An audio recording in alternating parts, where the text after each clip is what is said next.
Hello everyone, and welcome to This Nintendo Life episode 280. My name is NBZ, and I am alone once more. We are here in the solo podcasting world. There's not many people who do it. The only one who I listen to, of course, is Jeff Gersman, a man who's been talking to himself on the internet for many years, mainly, in the past, talking to a lot of people, but he has a lot of practice in doing that, and I honestly don't really understand how he's able to manage it, how he's able to spend 3.5 hours usually on his podcast just going solo dolo. That's what happens when you have a lot of thoughts about video games and a lot of industry knowledge and background and ability to do all that stuff. This is episode 280, as I said, and things have conspired a lot with this episode in particular. I'll get into a story in a bit, but I think this episode was inevitably going to be delayed no matter what happened, but it's turned out that it's probably actually not going to be delayed for a lot of different reasons. So let's get into the story. I was very stupid. So I went back to Edinburgh, which is great. I saw Bally, hung out with Bally Jr. I'm now Bally Jr.'s best friend. He was having a riot of a time. We were, doing, playing with vegetables, I was teaching about shopping. I was teaching about the economy. We did a whole pirates bit where I was an Irish pirate. It was a lot of fun. So now I am his best friend, and, he'll want me to be over there all the time, obviously. So that was great. Hung out with Bally, did some fun stuff. And I was supposed to go back. So I went up with my parents to Edinburgh, basically. They were driving back from London. I was like, all right, I'll take a free trip back home, which is what I did. Was there for about a week and a half, just chilling out, hanging out, going to some nice restaurants. And then it came to the fact that the way I was going to get back home was I'd booked a plane. Now, when I left London, I was like, oh, I'm just going on this car. I didn't think about anything, right? All I need to think about is bringing my important things, like my laptop and my Switch and my Steam Deck, right? And just worrying about, amount of space I would have on the plane and making sure I didn't take too much. Not remembering, of course, that to go on a plane, one requires identification. In the UK, you need a passport, usually to go anywhere, right? Except for within the UK, where there is a little bit of a clause where you can have another form of identification. Most people have a driver's license. So I went back up to Edinburgh, and I didn't have a passport because I'd left it here. Because I was like, I don't need that because I'm going in a car. Not realizing that I would need a passport to get back home. And so my mom actually realizes this a couple of days before I'm supposed to go back. She's like, oh no, you don't have that. What are you going to do? So I was like, I've got my driving license though. And I checked my driving license. My driving license is a year and a half out of date. It expired, I think, in April of last year. So now I'm here with no passport and an invalid expired driving license. So I'm like, well, I guess I'm probably not going to be allowed on my plane back. So I preemptively book a train for the Tuesday. So I'm going to work on the train Tuesday morning, go back on that. But I did book a refundable one, just on the off chance, that somehow I would magically be able to get through on this not fake, it was a very real driver's license, but it in fact expired a year and a half ago. So I was very much okay, well, Bally, we're probably not going to be able to record because I'm not going to be there in time until Tuesday to get back to my microphone and all that sort of stuff. So I was expecting this to be delayed anyway. And then it turns out I went to the airport on Saturday and it's this old guy, this old Scottish guy, and I hand him my driver's license and he looks at it and he just kind of looks at the back of it, I guess just trying to see the seal of approval. That's a real driving license. And he hands it back to me and he gives me my ticket. I'm like, oh, that's interesting. I guess I got through check-in. So I go all the way through. Actually, at security, you don't need a passport or a driver's license. You just go through security. And I went to the gate. Now, here's the thing. I'm just still waiting. My parents went out to somewhere just in case they need to pick me back up. And I notice that one of the people checking me in at the gate is the same old guy who was there checking me in the first time. And so there's actually two people who are checking people in. There's a woman and there's the old guy. And I'm very tactical about this. I'm like, okay, this old guy, he saw me before. He knows I have a driving license, and he clearly doesn't care about the date that's on it. So I'm going to go to the left-hand side of this queue and deliberately target him as the one to look at my stuff. So I go through. He looks at it. He's like, welcome on board, sir. And I walk through with an expired driving license and no passport onto that fucking plane. And I managed to make it back home. Now, I was not expecting this. I was 100% expecting, like, I'll get turned away, I'm going to have to go back home, and then I'll have to take a train on the Tuesday. I'd basically resigned myself to this fact. So I was very surprised. And it was nice, in fact, to be able to do that, because then I don't have to waste, like, 70 quid on a train. I can now refund that and get that back.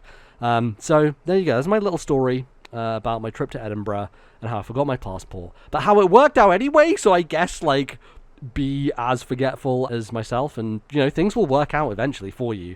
So that's the life lesson that I'll take on board from this entire experience. No, I think I'm now going to go online and get a new driving license, I guess, so it lasts for the next 10 years, and then probably for next time, don't forget my passport. But I was lucky in this situation that it was an internal flight between London and Edinburgh, and in that case, you are in fact allowed to get by on not a passport. You can have another form of identification, and driving license just so happened to be it. So there you go. That's what I did. That's what happened. And here we are now, me recording solo, obviously, because other stuff has happened. Bally's got a bunch of stuff to deal with right now, and he wouldn't be able to record until much later in the week. So instead of doing that, I decided, hey, let's get on and chat about some video games. And in fact, ladies and gentlemen, there's a lot of video games to talk about. I have had, I wouldn't say an unseasonable run of games, but I've definitely been playing a lot of stuff recently, maybe because I was back home, and I feel like when you move to a different environment, right, sometimes, like, I'm at home here, and I'm just, like, in a bit of a rut of, like, I'm just, like, on my computer and just watching YouTube videos, you're just, like, not deciding what to play because there's infinite things you can play. And when you place limits on yourself and you're like, I only have this Switch and I only have this Steam Deck and there's limited stuff I can play, turns out you make decisions a lot easier and you kind of commit to things and you play them. And that is exactly what's been happening. So in total, we've got 5 games here to talk about. It's a lot of good stuff, a lot of fun things to go through. And some of these Bally has played as well, so we'll wait for him to get his thoughts next time, but I'll give you my thoughts on them, and we'll have a bit more, maybe extended conversation, a bit more kind of breaking down of our opinions on each of them next time when Bally is back, because there's definitely a couple here that he's been playing as well that I know everyone wants to get his thoughts on as well. But yeah, what is today's show going to be? It is going to be me talking about video games, and that's it. No second segment. We're just going to go one segment all the way through, and we'll talk about a bunch of different cool games that I've been playing. There's lots of fun stuff on here, and I think it's going to be a good time. So let's kick things off, ladies and gentlemen, with a brand new video game that released, I want to say, a couple of weeks ago now. It's called Thank Goodness You're Here. Now, you've probably heard a lot about this on other shows, on other places across the internet. It's a game that is published by Panic, the same company who published Untitled Goose Game, who made The Playdate. It's from a 2-person development team called Coal Supper, and these folks are from the UK. And they have made a, by all accounts, very British video game. So what is Thank Goodness You're Here? It is a self-described slapformer in which you are this little man. And when I say little man, I mean very little man. Like a small guy who I would describe as not like a Muppet or like a Sesame Street character, but like in that vein of like, he's yellow and he's like very tiny, has a big head but then a very small body, and is shorter than everybody around him, and as part of kind of like the comedy of the game, his size changes depending on the situation, just because of the joke that's being made, and that is, I guess in a lot of ways people have been calling it or describing it as a comedy game, right? Because it is very much about weird situations, funny dialogue, a lot of humor going around, and lots of references to British things in particular, particularly northern Britain. It's in a town called Barnsworth, which is a bit of a riff on like Barnsley, I guess, or like Yorkshire generally, like that kind of northern England, I guess, area. Again, I could be getting this wrong because, as you all know, my geography is absolutely grade F terrible. So you are this little man running around this town, and you can slap people. You press a button to slap them. You can also jump. Your jump is not very good, so it's not very useful for platforming necessarily, but there are some things you can jump over. Early on, you jump over a little fence area that I didn't realize when I was first exploring. I was like, oh, my jump is big enough to get over this, but not big enough to get over a lot of things. And yeah, you're essentially running around the town listening to conversations that people are having. It's all fully voice acted, and the voice acting is very, very good. They do kind of like a pantomime thing where there's a lot of men who are voicing women, women and women who are voicing men, which I think is a quintessentially British thing as well. I kind of think that makes a lot of sense, and I think it plays into a lot of the humor that happens, just like voices that you wouldn't expect coming out of characters that you wouldn't expect. It's a little bit of going around the British Isles with accents. There's one Scottish guy in there, but mostly northern accents, I would say, across the board, and kind of digging into that stuff. And yeah, from a visual perspective, it's gorgeous. I think the art style is absolutely stunning. Like, clearly a lot of work went into it, into these environments and characters and animations and all the kind of custom stuff they have in there. It has this very bright, almost comic booky aesthetic, but with a very kind of like exaggerated set of characters who are like large and tiny, and just like proportions are just all over the place, essentially, and they very much lean into that, I think, when it comes to the way the characters sound and the way that they animate and the way they look. And there's I would say a surrealist bent to it, in the sense of, like, there's one character who has this arm, and this arm just keeps going like a giant snake just through the town, infinitely long type of thing. So I wouldn't necessarily call it magical realism. It's just more like surrealism for the sake of comedy, is what I would kind of reference it as. But yeah, it's super short. It's like 3 hours long, and I liked it, is what I'm going to say. I think there was a lot of people talking about how, this is the funniest game I've ever played, so hilarious, just all these moments, sides were splitting, couldn't stop having a smile on my face. And in situations like that, this tends to happen with certain games where, like, it gets built up so much, and then you're like, oh, okay, maybe, like, I liked it, but it didn't quite land with me in the way that maybe I was hoping to, based on what people were saying.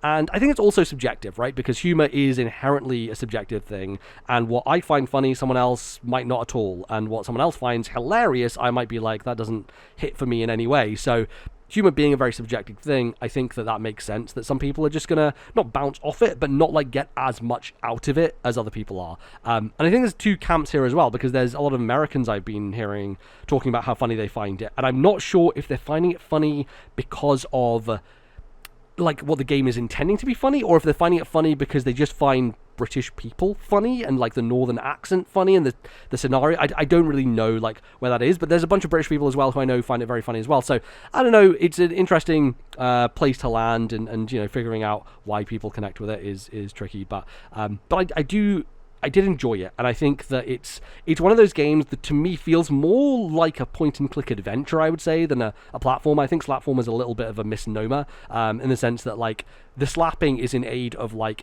can I figure out what to do here? And a lot of it is walking around this space, this town, that has, I would say, 3 major areas to it, and then lots of, like, in-between spots that you can go down an alley, or you have to go through this pipe to get to this other area. And it's relatively contained, and you also loop through it a bunch of times, and that is part of the comedy, right? Because part of this kind of the jokes they're trying to land are repetition, right? Just comedy through repetition. You come across people again and again. I know the one that Bally enjoyed was the sausage guy, where he's this eyeball in a fence, and he's just like, oh, would you like a sausage? And he pushes a sausage. I was like, oh no, it fell on the floor, the sausage. And he just keeps pushing these sausages through, and the further you go through, you just keep getting past that guy again. There's a guy who he's just having a newspaper in his lounge, and you fall through the chimney, and it like explodes dust and soot everywhere, and it just ruins his entire room. And you go past down that chimney like multiple times, and you just slowly see his demeanor change and get like more and more just like livid with it, but he's very stiff upper lip and doesn't want to like let that out at you and be mad at you. And so that also has that kind of like repetition built into it, where the more you do it, the more that it has that effect comedically, I would say. But because of that, it means that you are wandering around and being like, okay, so what do I do here? Where am I supposed to go? Generally speaking, I think it does a good job of leading you to where you need to go. There are only a handful of times where I was walking around and not really sure what to do, which is definitely not what you want from a game like this, because I think if you are not moving forward and seeing new jokes and seeing new things, it can feel a little bit like, you're just going through the motions, just like, oh, how do I figure out what to do here? And so that's why I'd compare it a little bit to a point-and-click adventure. Again, you're not like getting items and connecting them and all that sort of stuff, but it's just a lot of interacting with the environment to get things to happen, and you don't know whether those things are going to impact what you need to do next. And there was a worry to some degree of like, oh, if I leave this area and go to the next area, am I missing something there? Or like, was I supposed to do that? Because getting back to where you were, it's very much a one-way street. There's almost, I would say there's a bit of Cocoon in here, from the sense of like, the way Cocoon works is that it kind of boxes you in an area, and you know that there's nothing else that you have to figure out because you're stuck in that area, essentially. And so this game, because it is linear in that way, and it's going you from area to area and you're looping around, there's no backtracking in that way. So once you've gone from left to right, you're kind of stuck there until you loop all the way back round to the pie shop or to the fish and chips place or whatever, because there's like one route in and one route out. So yeah, that could have been tricky if they hadn't handled it correctly, but I do think they handled that all right. I think there's definitely moments in this game that I enjoyed when it came to like moments that stood out to me, and I thought like, that's charming. I chuckled. I felt like I never laughed during this game. I chuckled, I smiled a lot, and I just enjoyed a lot of the presentation of what was going on. There's a joke early on where you have to mow this lawn, and you mow the lawn by going left and right, and you kind of see your character in the background. He's like very small in the distance, like going all the way to the left, all the way to the right. And as you're doing this, you have these two flowers in the foreground, and the flowers are like, they're basically talking to each other, these flowers, and they're going, I love you, I love you, oh, I love you. And they're basically just having this back and forth. And I think the comedy comes from the player being able to control the moment, in the sense that, you know, this is inevitable, right? The inevitability is that you are going to get this lawnmower and you're going to run over one of these flowers and murder them in front of the flower that's saying, like, I love you to it. And so there's a comedy of, like, you have the capability of causing this horrible moment to happen, and then you eventually get there, you eventually do it, and they kind of zoom down, and there's another flower, and the flower who survived instantly turns to the other flower and starts going, I love you, I love you. And they kind of just like keep going, like almost like they have a goldfish memory, right? And they're just, it doesn't really matter. There was not a lot of investment there on the flower's end, which I like that, and I think that works from a player being involved in the comedy perspective, because you have a bit of like a level of like, how long do I let this go? You know, you can just stay there forever. That's the end of the game. Just leave that for 16 hours and you're just flowers saying I love you forever if you refuse to kill them, you know, which could be quite funny. But yeah, there's definitely things like that. There was a moment that reminded me of the Vicar of Dibley, these two characters, Colin and Florence, and they are very kind of like awkward teenagers, and Florence has braces and Colin's just like a bit of a nerd, and you're in this pie shop and you're trying to do this stuff, and in the background, like even after the dialogue finishes, they're just like flirting with each other awkwardly. They're like, oh Colin, oh Florence, oh Colin, and I think the voice acting is very, very funny on that stuff, which was good. There's like a lot of animated stuff in here, animated cutscenes. There's a particularly good one that focuses on the guy who runs the vegetable shop, Roger, of like flashing back his entire childhood, of like he had a big head, and so it's just flashing back moments of like being bullied for having a big head, and he was never able to get jobs because of the size of his head and all this sort of stuff, which I guess in some ways you could look at as mean-spirited, but I think it's handled in a good way, and generally I enjoyed stuff like that. And at the end of the game, like, kind of comes together in a sequence that felt almost WarioWare-esque, where there's lots of kind of, you know, helping out townspeople, doing all these different things for them. And that's kind of like the premise, right? It's called Thank Goodness You're Here, because you come across someone and they're like, oh, thank goodness you're here. Oh, I just need my little lawn mowed. Or they're like, oh, thank goodness you're here. Go get my pies, or something like that, right? So it's very much like you're being taken advantage of by this small town.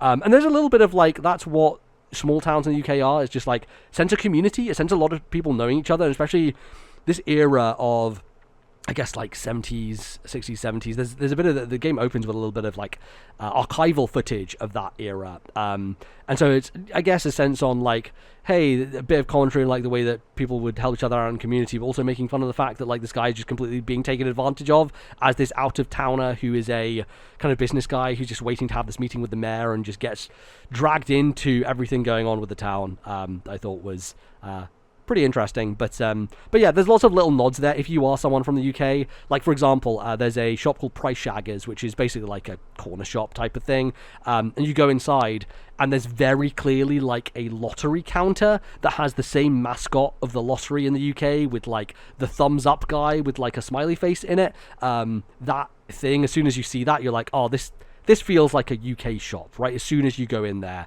you get that sense from it, which I thought was nice. And like referring to money as like, oh, you got 10 bob on you. Like, I think bob is like more like that region used in terms of talking about money, but it's definitely like a phrase or a kind of like a piece of that dialect that I would say is well known to a lot of people in the UK. So yeah, it's very good at doing that sort of stuff. So I liked it. I think my thoughts on it are like I got to a point in the game where I got an achievement for knocking on all the doors, and I was like, oh wow, that must mean I'm close to the end, not realizing that I would then have to loop back through the town a couple more times just to do a few more things in order to see the full story out. And obviously, you know, that's where the repetition and comedy comes in, but I did feel like I was enjoying it the first kind of half of it, and then the back half of it felt a little weaker as a result of like re-exploring spaces I'd already been through. And again, like the comedy not 100% gelling with me. I definitely found light moments that I enjoyed and stuff like that. But I think it's just going to depend on the person and your kind of temperament and what you like. So yeah, I definitely think it's worth checking out. It's pretty short. It's not that expensive. And if you want to knock something out in an evening or a weekend, I think it's definitely a good option for you to do. So that is, thank goodness you're here, available on Switch. You can go check it out right now. And yeah, a good time all round. Alrighty, next up. So, I last week, I believe, last episode, talked about a game called Neon White that just I fell in love with, was obsessed with. It is like a game made for me. And you know, I haven't had that experience in a little while of just like feeling like my brain is just focused on this game and all I want to do is play it. And I feel like I am having a little bit of a run with video games now, because a game that I've picked up recently and have been playing, that Bally has also been playing, is called Minishoot Adventures. Now, this game is not currently available on Switch. It hopefully will be in the future, because I think it's doing quite well, and I think it is the perfect fit for a Nintendo audience, and for Switch in particular, and that's why I wanted to talk about it here.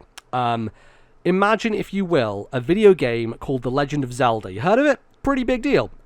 So that series, obviously, has inspired a lot, and I feel like we've got a little bit of, like, Zelda-likes propping up here and there. I feel like Metroidvanias and Zeldas are in this space, and we talk about this a lot, where Metroid and Zelda share a lot in common, and there's a lot of crossover of, like, there's so many Metroidvanias, but, like, there's so few Zelda-likes, even though they are very similar in kind of construction and the way that they're designed. But I would say, like, Untitled is a good example of a Zelda-like that's come out recently, Tunic in different kind of ways, but there's definitely good ones out there. And this game, Minishoot Adventures, imagines a world where a top-down 2D Zelda meets a traditional arcade shoot-'em-up. And when I say shoot-'em-up, I mean shmup. I mean you're a little rocket ship and you're shooting bullets, and it is bullet hell because there's so many bullets coming at you and you have to dodge out the way of all of them while still staying alive, not getting hit and not dying very quickly, because that's what those games are all about. So it basically turns this kind of idea of a shmup into a Zelda game, where you are this little ship in this overworld, and you are exploring. You are rolling around at the speed of sound, just going with your little ship as far as you can go, finding secrets, going into dungeons, exploring the space, getting abilities, leveling up, all that sort of stuff. And I'm here to tell you that this game is absolutely fucking fantastic. It hooked me immediately. I was so on board. I thought the idea was very interesting. I think I am someone who's always been interested in shmups generally. Like, I like the idea of them. I've played some, you know, older ones with the assistance of things like save states to help. Because I think one of the problems with old school shmups is you die a lot, right? And you die very quickly. They're brutal, they're unforgiving, and they very much come from an arcade era of, like, repetition and doing the same levels again and again. And if you die, you have to reset from the very beginning of the game, and you have to go and see if you can do it in a single credit or whatever, right? I have been picking up Radiant Silvergun, the Saturn game, every now and again, and, like, that is a game I really want to get into more deeply. And I only recently learned that, like, what I was doing with Radiant Silvergun was basically like save stating and then loading myself back in. And I realized that's not what you're supposed to do. You're supposed to die a lot, and as you die, you basically level up your guns and you get stronger, and so you can get further next time. So I'm learning a bit more about that, and I want to get back into that, mainly because of playing this game, and it's going to inspiring me, shmupping me to go back into the shmups. And yeah, so that's the thing that I think I've always been on the peripheral of, but have never kind of fully committed myself to. And I think this is a really great bridge, because what Minishoot Adventures does is it makes that idea accessible in a way that, as a Zelda game goes, what you're doing, you're collecting pieces of heart to get more life so you can survive longer. And Minishoot has that same concept, right? You go into the environment, you can find pieces of heart, and you can get more, beat bosses, get more health, all that sort of stuff. And that survivability is so helpful for a shmup-style experience, because as you ramp up the difficulty, as it gets harder and harder, you are no longer having 3 hits to kind of survive. You now have 5 or 8 or 10. And so having full 10 hits makes an approach of like a hard boss much more manageable in your mind, and you definitely have to be careful and avoid all these bullets and everything, but you feel a bit more comfortable with it because of that kind of RPG leveling system. So I guess at its core, right, it is an exploration-focused adventure that very much relies on the combat. I think one of the things that 2D Zelda doesn't fall down on, but isn't as engaging with, is combat, and that's why Link to the Past, for me, never fully connected. I really like that game a lot. I think it has amazing world design and, like, visual aesthetic and all that sort of stuff, but I very much find the kind of dungeon design of Link to the Past, it's focused more on combat rooms and less on interesting puzzle solving. There's a lot of navigation of the space of like getting a key and then figuring out what room to go back to, but less of like individual puzzle solving on a room by room basis. And I think later Zelda, especially the 3D ones, did a much better job of that kind of zooming in on puzzles. And what Minishoot does is it kind of takes the Link to the Past formula, but because the combat is so good, because it is so engaging and it feels great, you want to do more of it.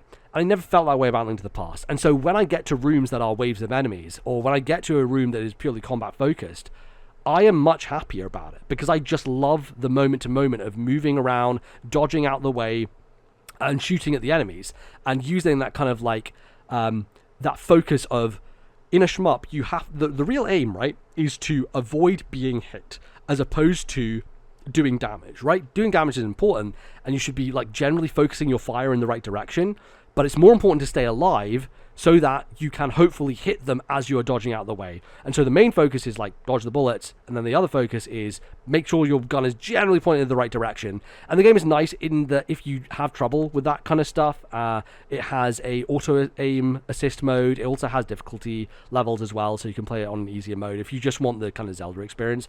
But I really relish the challenge of the combat and like learning the enemy patterns and figuring out like what is the best, like who should I take down first, because this is going to be much more difficult. They eventually get to enemies that do 2 damage to you instead of 1 by having these kind of like black bullets that like are even more powerful, and those then become the thing that you want to avoid the most of. You almost like sometimes want to take a hit from a regular bullet to avoid taking a hit from the kind of darker shaded, like much more vicious bullets, essentially.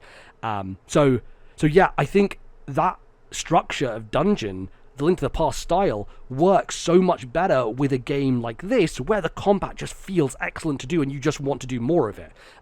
So, there's less of a puzzle focus, I would say, overall in this game. The puzzles end up being more traversely stuff of like, how do I get over there to that button so that I can open this up so I can get a ledge, or I can get a little bit of a road to get across this area. That is a lot of the puzzle solving, but a lot of it is just like exploring the space, trying to find things, and every time you find something, it feels like it helps you.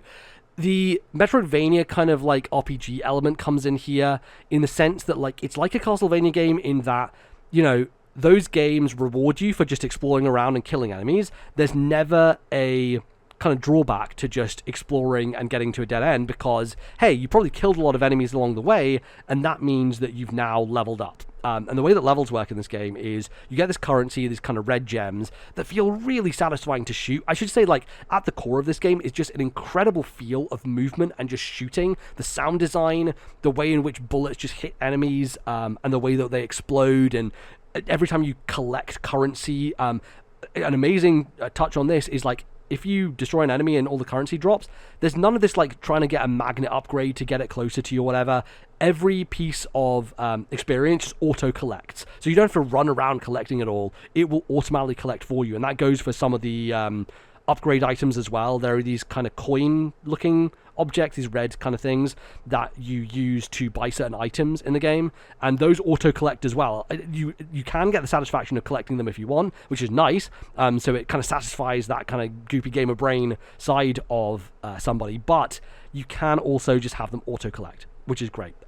So yeah, the leveling up system works in that you are collecting these by killing enemies, and when you get a level up, you get a point, right? And each of the stats that you can pour stuff into require a different number of points. So I think for increasing your damage, you need to have 3 to begin with. So increasing your damage actually is quite expensive, and it's usually better to go for something like increase the range of your weapon, or the fire rate, or how quickly a bullet comes out. So there are a few different ways to increase your potential. And very early on, not fire rate, but fire range is particularly the one that I invested in, because you start out with quite a short range, and so it means you're having to be closer to enemies than you would rather like to be. So I think in the end, I ended up going very hard into range early on, because it gives you a much further distance. You can be further away, and that helps with avoiding enemy projectiles, because by necessity, projectiles will go out in kind of a fan type fashion, and that means they will spread out more the further they go along, which gives you more gaps to move through, and therefore makes it easier for you to avoid stuff, right? And obviously there's lots of different enemy patterns. You learn them as you go, and I think they do a really good job, especially in the dungeons, of like putting together waves of enemies that you're like, oh god, these are going to be tricky to fight, but it's a real fun challenge to do it, because you know, like, these guys, they're just going to move up and down, but they're going to keep shooting stuff. So if I can just get rid of those and then focus on these big guys who only shoot one bullet, but it's really big bullets, then I have an easier job of just managing everything. And yeah, there's a lot of different upgrades you can get. You can go around the world and collect those different currencies, and there's kind of a shop guy at your hub area. There's someone who heals you. There's also a map person. So you find map fragments which kind of reveal what the map looks like. You can then go to the map guy at your hub, and he will then point out, here are all the places that are interesting, or spots that you should, or if you have completed a task in a cave, basically, it will tick it off, which is really nice. As a, someone who often finds myself being like, I don't really want 100% these games. A lot of it comes down to the game not giving you enough information, or just like not making it smooth enough of an experience to do that. Minishoot, I think, is one of the best games I've ever played at not only encouraging me to do that, because you get great rewards for doing so, but giving you such an ease of access to do that, where you have this map guy who ticks off if you've done everything in a cave. You then later on can buy an item that just shows you where everything you've missed is on the map. So even if it's an item that's not in a cave, if it's an item in the overworld that you've missed, it will point at your map and be like, it's here. And the map is made in a way that is such that you don't necessarily always know, like, okay, it's exactly here. Sometimes you'll have to go like into a cave and then up another area to find it. But generally speaking, it does a great job of signposting where you need to go, where you should be going in order to get all those upgrades. And it is just an absolute blast. Like, the pacing of it is impeccable in the way that you level up relatively quickly early on, so you feel like that good juice of putting points into stuff, getting that early power boost, and you slowly unlock things over time. You eventually get a charge shot, and that charge shot can like burst through hard to get through areas or do way more damage to enemies. By the end game, you're using your regular shot, waiting for your charge to kind of respawn, and then you burst that energy with your charge shot and do loads of damage. But the really interesting thing is that charge is also tied to your boost, so you can hold down the shoulder button and you can use that to like go fast or boost around. You can also dodge out of the way, and you can only boost for a certain amount of time. And one of the upgrades you find are these batteries, and these batteries increase your maximum charge essentially. So during a boss fight, it is that kind of interesting balance of, do I want to burn all of my charge shots here? Because then I won't have the ability to go quickly and avoid bullets if I do that. So it's a really interesting balance. I love that they kind of played with that and made it an active choice for people as well. So I think just there is a visceral game feel here, a real sense of understanding of level design of a Zelda overworld of, okay, we're going to go to this desert area and you're going to explore around, you're going to go under these caves, you're going to find interesting shortcuts, but also there's this giant world boss. There's this huge snake in the desert who's like a giant boss who I probably can't kill now unless I like really take a long time and just wait for ages and slowly grind it out. Or I can come back later with a lot more power and just destroy the shit out of it. And that's what I did. I spent a while just kind of like fighting that overworld boss, and I was like, I'm just going to come back later, be more powerful. And when you come back more powerful, it feels so good. You are absolutely destroying stuff. I think by the end, I was maybe a little overpowered. I will say that on normal difficulty, if you get everything, if you 100% the game, the final boss only took me a couple of tries, which I kind of would have liked a little bit more pushback. But what I will say is that the game does have post-game stuff, and I strongly recommend doing it. I think it's some really fun challenges and definitely pushes back a bit more. And I just never do that, right? We talk about all the time on the show how we roll credits, that means we're done with the game. And I think it speaks so much to how much I loved Minishoot Adventures that the night after I rolled credits, I went back in and I spent like 2 hours doing all the post-game stuff. And that was like extra bosses, extra challenges, and it was all so much fun. Like, it was really, really enjoyable. And I couldn't get enough of it. I think 10 hours was my final playtime, and that's doing absolutely everything. 100%ing the whole map, doing everything I could find, fighting every enemy, finding everything, doing every race. There are these fun races as well that you can do, and so that kind of challenges your movement skill, like your boosting and your kind of drifting skills, and how good you are at kind of navigating an area or a course. There's so much in here, and a lot of it you could say is prescriptive in terms of like, oh, it's a dungeon, and a lot of the dungeons feel similarly designed, but they're really well designed, and they have like a linearity to them, I guess, of like getting a key and then opening up a space and all that sort of stuff. But it's just so perfectly executed. Like, it's a game where it takes two traditional things, smashes them together, but just executes it within an inch of its life. Just absolutely flawless execution here. And I think it's a game that a lot of people are going to love as soon as it comes to Switch, because it feels like a game built for a Nintendo audience, built for people who have a love of traditional old school games like shoot-'em-ups and like traditional Zelda, top-down Zelda, right?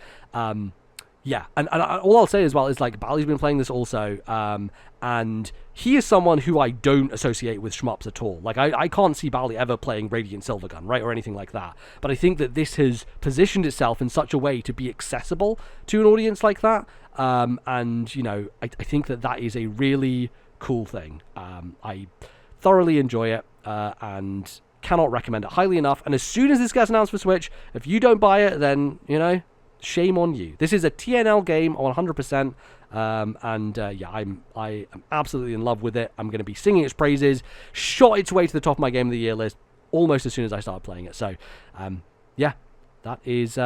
that.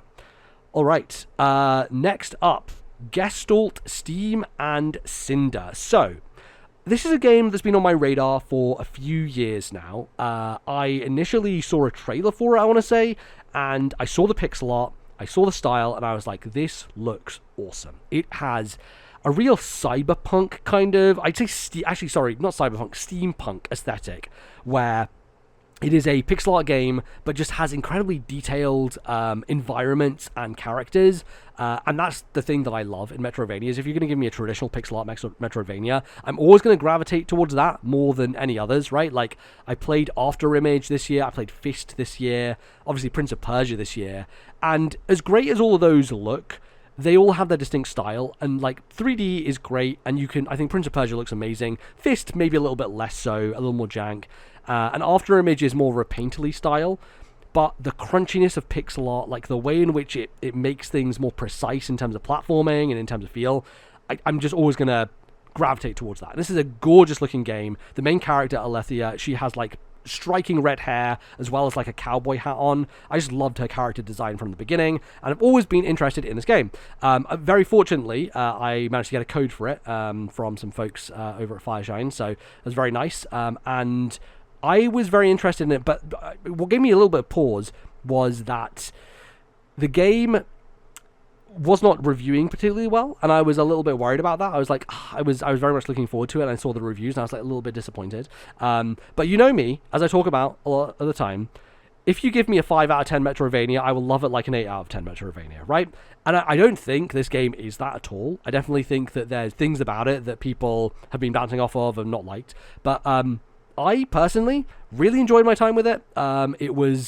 It's not that long. It's like 7-8 hours, and there's a lot of cool stuff about it. But let's kind of get into like maybe why it hasn't hit as much, and then we can go into some of the fun stuff. So, one of those things that I mentioned last time talking about Neon White. Somehow I just managed to read through all of Neon White's dialogue, and I found it very accessible and easy to read and just enjoy, because I think it was well written in the sense that I could digest it, right? And I think what happens a lot of the time with video games and with writing generally is that there is certain kind of forms of writing in games that is very easy to just like, your brain sees, your eyes see it, and you know what it's saying, and you instantly absorb it, and there's no like stumbling over it. And that to me is writing that always works, because my brain can just like get it through and not really have to work to get the writing through to my head. A game like Gestalt, and Cinder, I think, tries to go for a bit of a flowery approach and ends up stumbling as a result. It's very lore heavy. It's very kind of like jargon heavy in terms of referencing things before explaining them, in kind of a fancy book way, but not in a way that I think works in the ways that some of those do. And it's clumsy, I think. There's a lot of the writing where I was reading it and I was like, what? Like, having to reread sentences multiple times often to me indicates that a game just isn't well written from a flow standpoint. And this game was very much that, where it's not well written from a flow standpoint. And so pretty quickly, I'm like, I don't really care about this that much. And I did end up kind of like button mashing through a lot of it. So I don't really know what's going on with the story. There's some stuff, like you get the threads of it and you get some parts, but I didn't feel like a core part of the experience, and it's not really what I'm looking for in a Metroidvania regardless, so, I wouldn't come here for that, which is a shame, because I realized that in the past, they pitched this as a classic Square Enix RPG from, like, the Final Fantasy era, meeting a Metroidvania, and I love that pitch. Like, I love that idea of, like, oh, wow, it's going to be story-focused, but we're going to go to towns and meet characters and do a lot of side quests, and ultimately, it doesn't feel like that. Like, there's a couple of towns with some NPCs, but you don't have to interact with them that much. And in terms of side quests, it's very much like, go to this board and this robot will give you a bunch of generic side quests that are like, they're kind of like Xenoblade 1 side quests, where they're like, kill this number of enemies and then come back and we'll give you a reward. Or like, there's this dog, and there's hidden dogs throughout the world, secret dogs you can go find.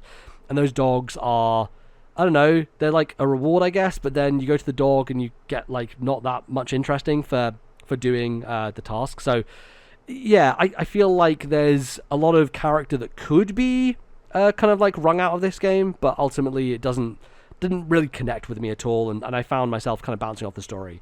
I think also the game generally is quite easy, and it's quite easy for you to overpower yourself and get very strong, and kind of steamroll a lot of it in terms of bosses. I'd say the enemies do push back a little bit, and that's definitely something that you can balance, but the bosses, I found, like, at the back half, like the front half, it was definitely more of a challenge. The back half of the game, I didn't struggle at all. It wasn't really a challenge, and I don't really mind that. I'm not someone who really complains about that, but I think that's probably another reason why people have kind of not bounced off it, but found themselves wanting a bit more from it, right? Because I think if you have some of the trappings of like a Dark Souls, which is, rolling and getting Estus Flask, which this game kind of has, and enemies respawning and all that sort of stuff, then leveling up as well, right? You level up in this game, so it's, again, a more Castlevania take on it, similar to what Minishoot does, but slightly different in that you have a whole skill tree here, and you're kind of investing your points into that skill tree as you level up. But yeah, I think from a wider audience perspective, I understand why this didn't review so well, because it's like, okay, it's very, very short. You can probably blast through it if you're not doing extra stuff in like 5 hours, I want to say. And yeah, it doesn't push back challenge-wise either.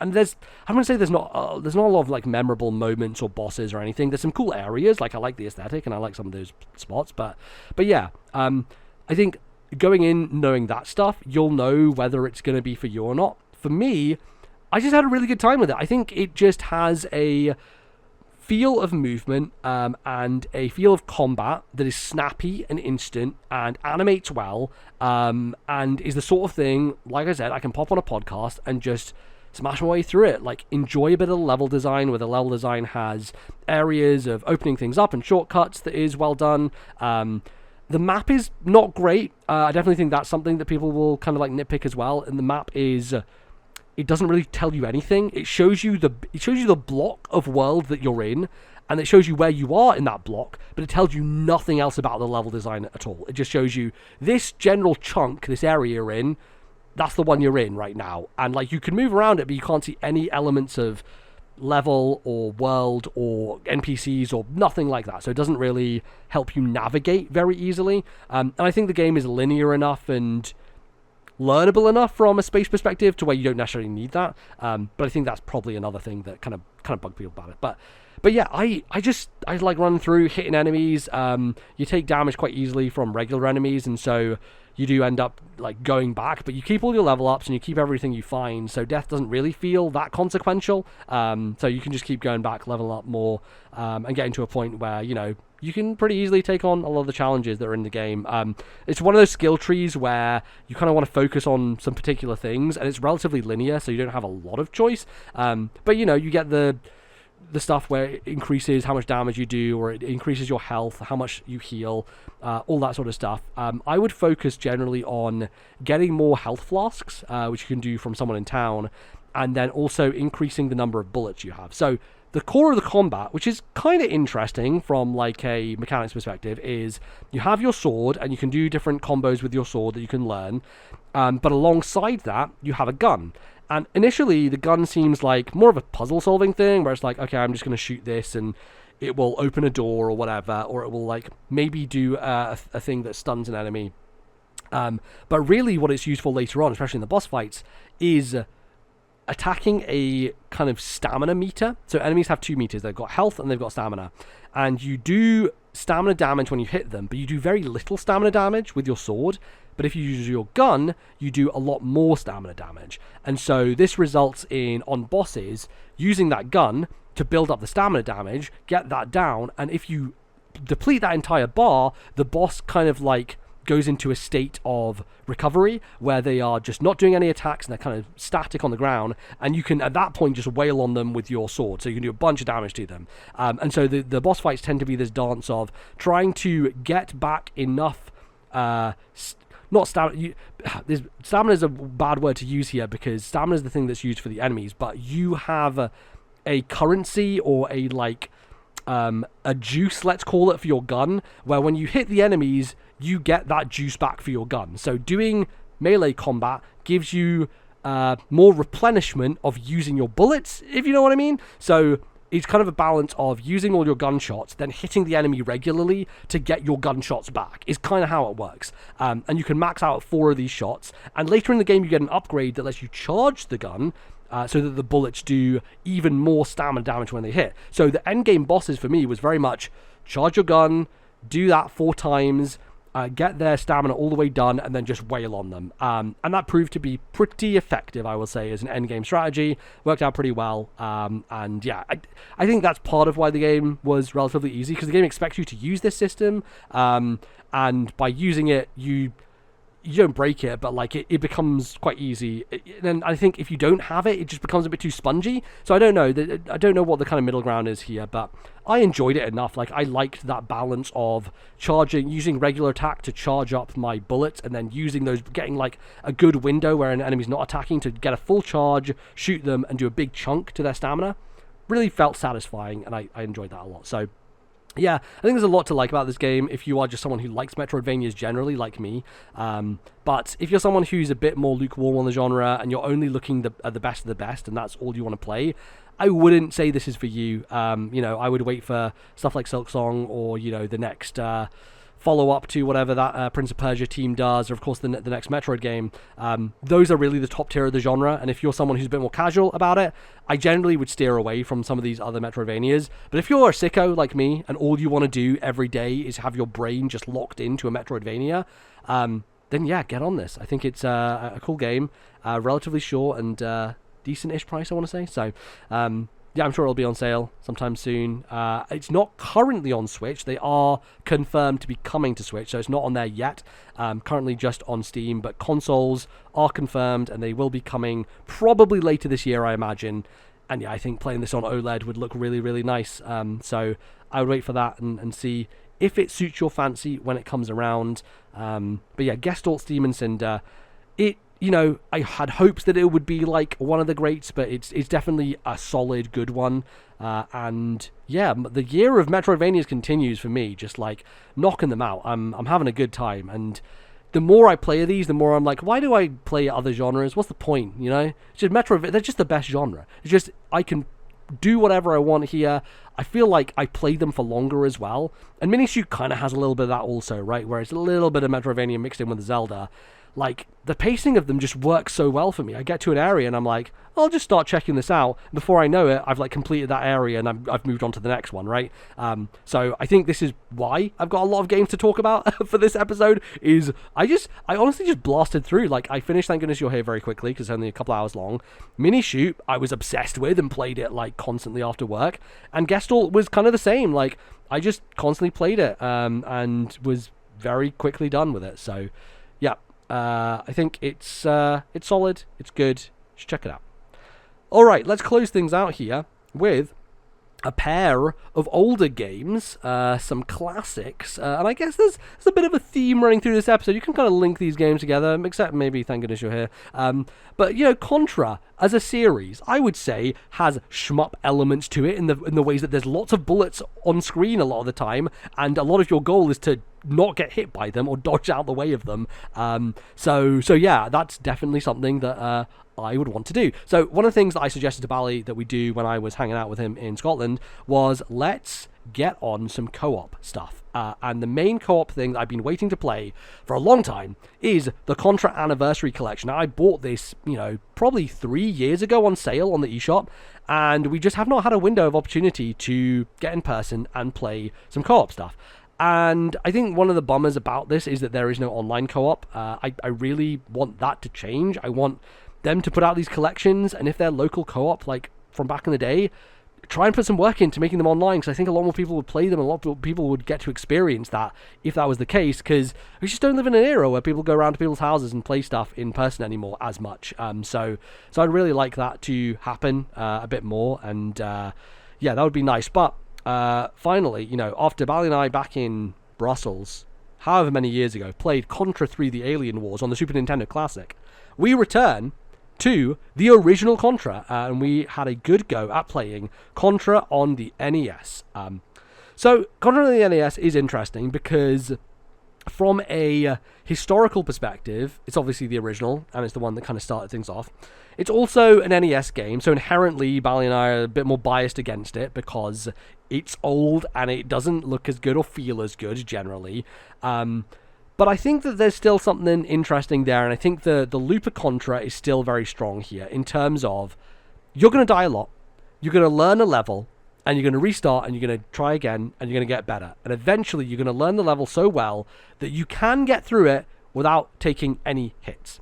And I say you can get through it because I think that was much more true for games like Blazing Chrome or like Contra 3, where control-wise it was a lot tighter, and in terms of consistency, it felt a lot more consistent in terms of you press a button, it does what you want it to do, or you come across an enemy, they do what you expect them to do. And I think part of this early kind of NES era of games is that there is a bit of jank involved in terms of the degree to which you scroll the screen and when an enemy comes on screen, the degree to which, like, sometimes, you know, you're in a spot and it feels like this thing didn't happen last time, but now it has, because it feels like, not that it's glitched out necessarily, but it's a little bit off kilter to what you expected. And so it did lead to, as we were kind of making our way through, a lot of moments of, well, that didn't happen last time, and we did the exact same thing that we did last time, right? Which is going to happen, but I think when you are learning something so intimately and you have to be so precise, that inconsistency definitely can lead to some frustration. But I think, you know, as an experience, as a co-op experience, I still think Contra is just so much fun. It's brutal, and it just leads to a lot of comical moments of us just, like, laughing at the stupidity of deaths, or, you know, making up our own language of, like, oh, the burglars are coming. The burglars in Contra are the men who kind of look like they're holding a sack and they just run at you. And so those became known as burglars. So I enjoy the experience of it a lot, and I think that it's a really fun game to play. Beating it is another matter. I think the hard thing about original Contra is that you only have 3 resets, and every life you have 2 hits per person. So you can die incredibly quickly. And so what we were doing was we were getting through stages and we were save stating before a stage.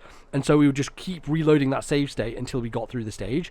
And then eventually we got to I think we beat stage 5 or maybe stage 6. We beat stage 6 and we got to stage 7 and Bally was the only one alive and he had no hits left and he died and it said game over.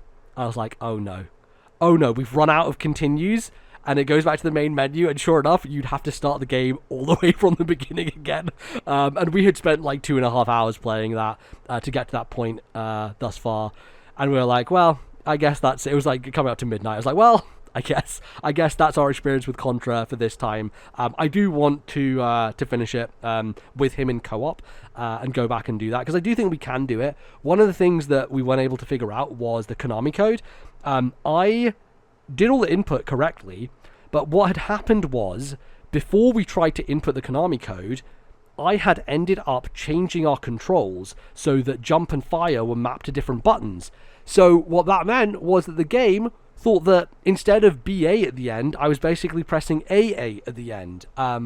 This can also be messed up, by the way, if you have turbo mode on. So one of the nice things about the collection is that it has, if you press the trigger button, enables turbo mode, which lets you just hold down the button and you automatically fire. So you don't have to keep tapping the button to fire every time, which I can't imagine doing that back in the day for original Contra. That seems like, honestly, a goddamn nightmare.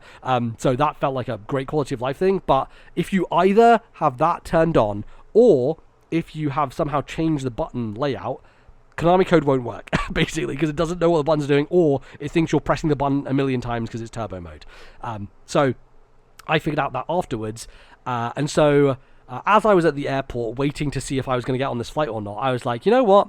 I'm going to load up Contra, I'm going to put on the Konami code, do it properly this time, and see if I can do it.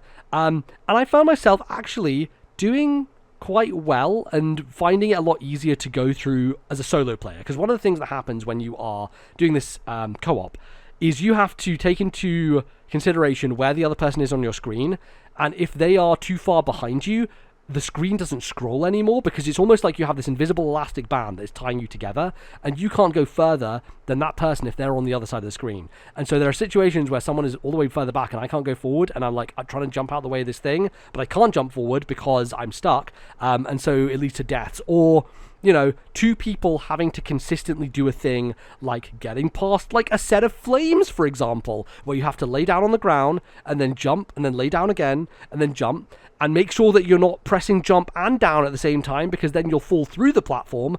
A lot of little intricacies that doing with two players definitely feels harder, because you both have to be clinical about it, right? If one of you fucks up, then it's like, oh, for God's sake, but if you're one person on your own, it's easier for you to just focus on your individual character, not get distracted by the other person's color. I think that happens a lot because we're blue and red, but when you cross over, it kind of merges the color together, and sometimes you lose track of who you are, so it gets a little bit tricky in the brain of which one was I again? And there's also this little trick with Contra 1 where when you fall through a platform, the animation for doing that, your character stands up and then goes through the platform. And so when you're doing these flames, if you're doing that, you have to time it so that if your character's standing up, you don't accidentally get hit by the flame as your character's standing up to go down, basically. So I think the cool thing about this series, right, is that it is full of memorization. It is pattern memorization and learning and muscle memory. And I think they almost nailed out the gate with Contra 1, because just the NES hardware and some of its limitations and some of the things that make it a little more hard to go back to definitely are a bit more apparent. And we Bally was interested. He was like, how does Contra 3 feel? So I loaded up Contra 3, and it was night and day. I was like, oh my God, this feels perfect. It's so smooth. It's so seamless. Buttons press exactly how you want them to, and there's no kind of hitching. Obviously, there's bullshit in Contra 3, but it feels more fair from the fact that the game responds to what you do. And Contra 1 just has a little less of that. I do like that Contra 1 has a bit of variety in it from the perspective of those behind the back levels, where it's you're in front of these walls and you're having to shoot these panels to blow them up, and you're just going forward.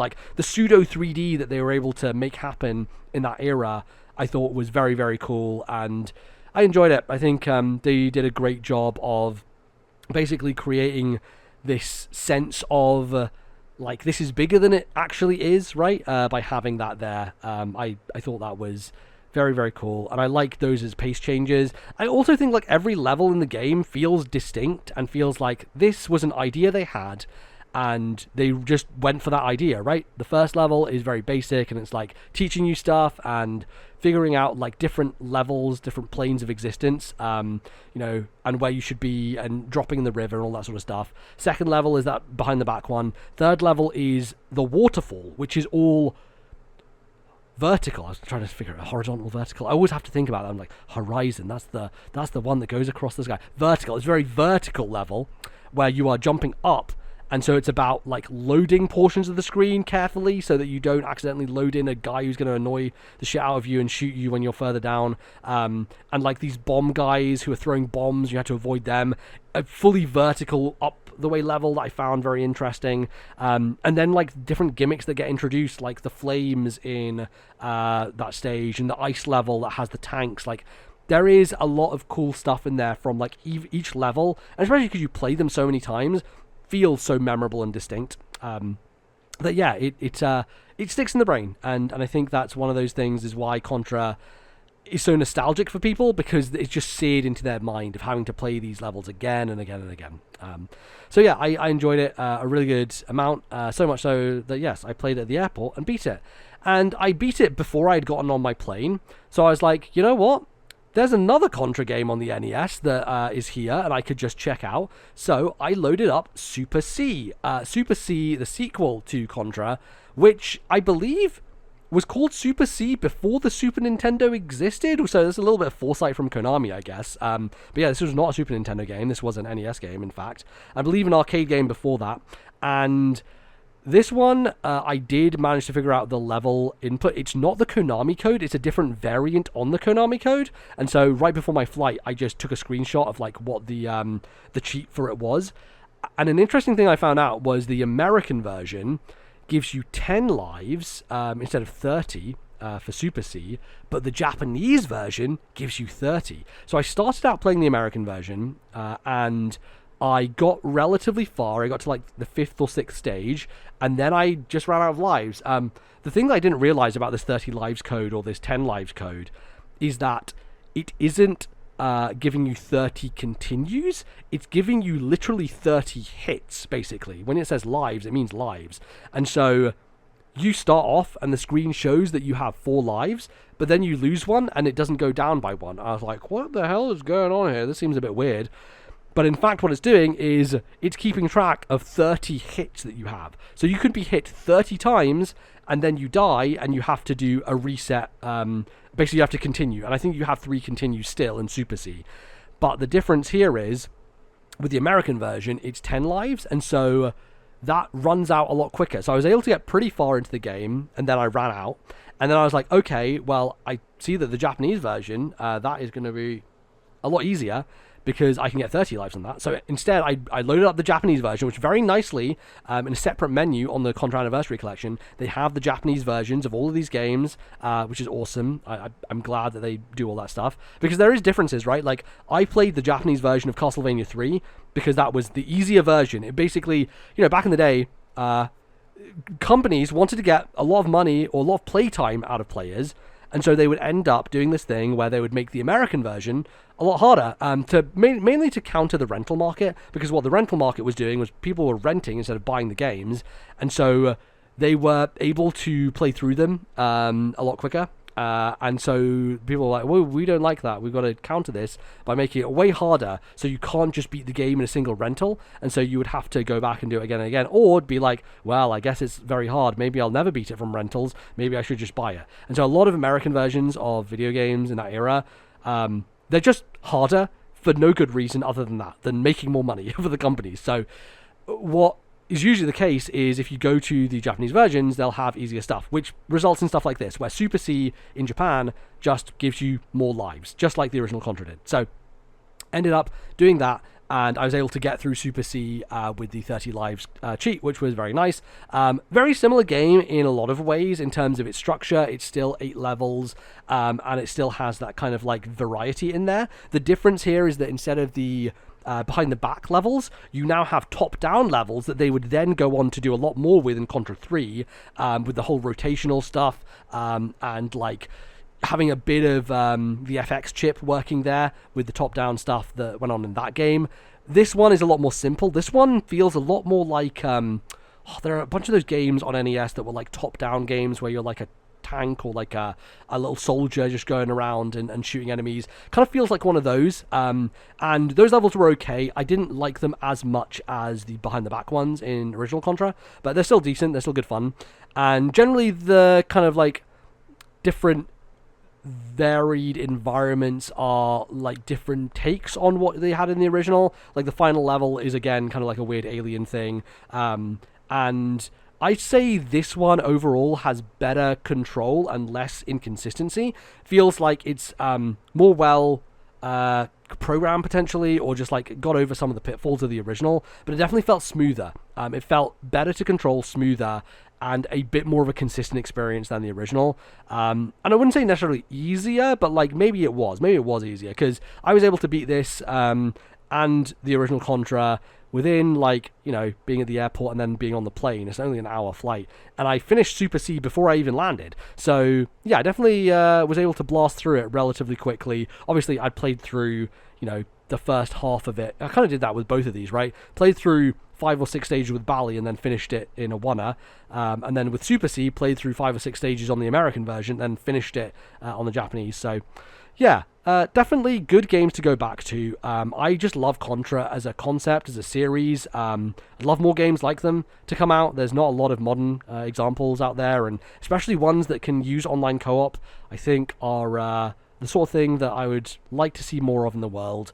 And I don't know, it's a weird thing with difficulty, right? Because to some degree I feel like, did I cheat myself out of the experience of Contra, or did most people just use the Konami code to play these games? Because, to be frank, they are pretty bullshit difficult, right? Like, they are meant to be replayed, and they're meant to be hard, and they're not meant to be fair in a lot of ways. So it feels like you get around it by doing that, but then it almost feels like it's kind of too easy, because you have 30 hits for, like, the whole game, probably 90 overall, because there are 3 game overs, so you can get hit a lot of times, especially in those last levels. You don't have to be as precise, or you don't have to be as careful, and so I definitely found myself in Super C just kind of like tanking hits and just going through and being like, it doesn't matter, I've got 30 hits, so it's fine. And yeah, that maybe robs the experience, because definitely thinking about it now, I can remember all those Contra 1 levels pretty clearly. Super C, I can't really remember a lot of them. My brain is having trouble recalling what each individual kind of level was. So yeah, I think it maybe robs you of the experience somewhat. Might be good fun to go back and play that one as well with Bally, and maybe I will remember it a bit more strongly going through that experience, because then you really do have to learn the levels, and you really will stick in your brain. But yeah, it's great, good fun. I want to play hardcore now. I'm not sure if I'm going to do that straight away, but I do want to kind of play through that, and then I would love to check out Contra 4 on DS. That was a Way Forward game that came out in the DS era that I now kind of want to download and check out. Just put me in a bit of a Contra mood, and that's a good thing, I think, generally. Shame that current or, you know, projects in the works right now for Contra don't seem like the greatest. We'll see how some of that stuff pans out, but I don't know, I feel like there's a window of opportunity to bring that series back in a big, bold way and do some cool stuff with it. But for the moment, we'll just have to live with the nostalgia of the past, the old games that still exist out there in the Contra series. And yeah, so I guess I'm going on a bit of a retro kick now. Want to go and play some more Radiant Silvergun, play some more shmups as a result of Minishoot Adventures, and obviously go and play some more old Contra games. So that might be my path for a little while here. I definitely want to keep trucking along with the Metrovanias. I got Blasphemous on the go. Right now, my play is Octopia, the Eastwood DLC, which I want to kind of finish up. I've been hearing very good things about Fields of Mystria, that new early access farming game that has been getting a lot of good reviews and people liking a lot, and I do want to check that out. So there's a few things I might be nibbling at in the next couple of weeks here, and yeah, it's a good time. I feel like I've not gotten out of a funk, but like I felt like there wasn't many games that were really hitting for me, either old ones or new ones earlier this year, but this kind of like back-to-back of Neon White, followed by Minishoot Adventures. They're like two of my favorite games I've played in a long time.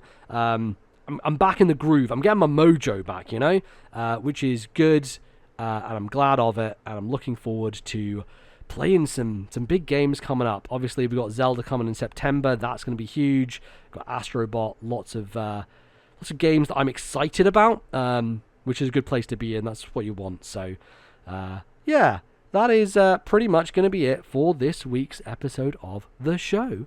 So thank you, everybody, for listening and bearing with us in these tumultuous times. Yeah, I think this is just the way things are going to be for the moment, just because, you know, we're adults now and we've got to do things. So cannot always be as consistent with schedules and things like that.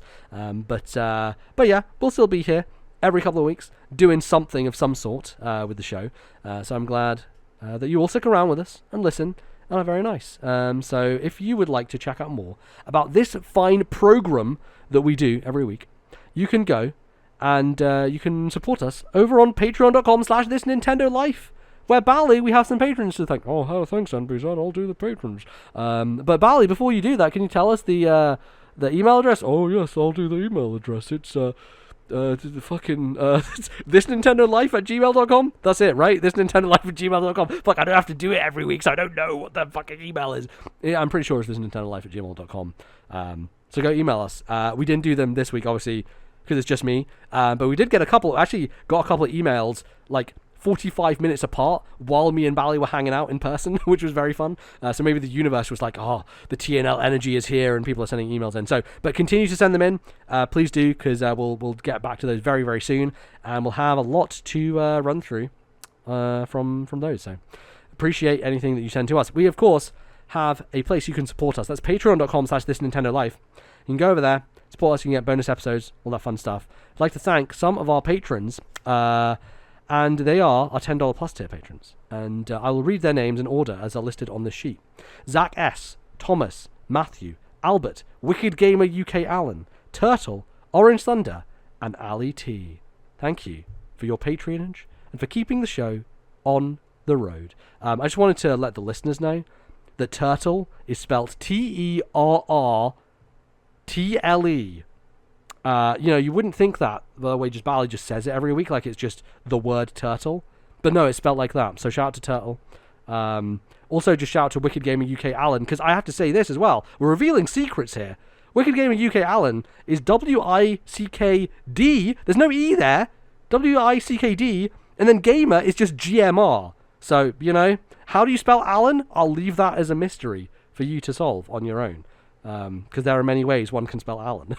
but there you go. Thank you, of course, everybody who supports us as well. You get bonus shows like bonus bits, as well as our Patreon exclusive Nintendo show. So yeah, be excited for that, because our next Nintendo show is going to be the 50 best Nintendo games of all time. I spent a lot of time today putting together a short list, by which I mean a short list of, it's like 150 games or something. It's quite a lot, so we do have to chop them things down there, but that will be a lot of fun, so do get on board for that. That'll be coming out the week after this, hopefully. So yeah, get on it. You can also find us in various places across the internet. We are, of course, on Twitter, on Threads, on Blue Sky, every social platform. I'm at Lord NBZ. Bally's at Ballyman91. That's BALLYMAN91. And you can find the podcast at TNL Podcast for updates about things happening, such as this episode going out and me saying, well, there's no one else on the show except for me. Me in a little room on my own. By the way, I've had a fan on me the whole time. The thing is, I tried like 20 minutes of like trying to get this fan to like not sound on the microphone, and the solution I've come to is that it's underneath me, like I've tipped it on its side, and it's blowing up into my groin. So there's a nice image for you at home. Yeah, I think I should probably leave. I've probably done enough damage here to the entire show and our reputation and everything that comes along with it. So thanks everybody for listening. Go play some video games. It's a good time. There's a lot of stuff that you can go back to, right? At the moment, I feel like it's been a bumper year for indies. There's loads of great indies out there, and there's not a lot of big AAA. So hey, if a lot of your time is usually taken up by 100-hour long AAA games, maybe just get into the backlog, play some old stuff. It's a good time to do that. Get into Contra. It's never been a better time. So do it. Let me know what you're playing. hop on Discord, chat it up with us, all that good stuff. And we'll be back next time with a brand new episode of podcasting and video games and chatting about all things Nintendo. Until then, thank you so much. Highly appreciate you all. I'll see you next time. Bye-bye.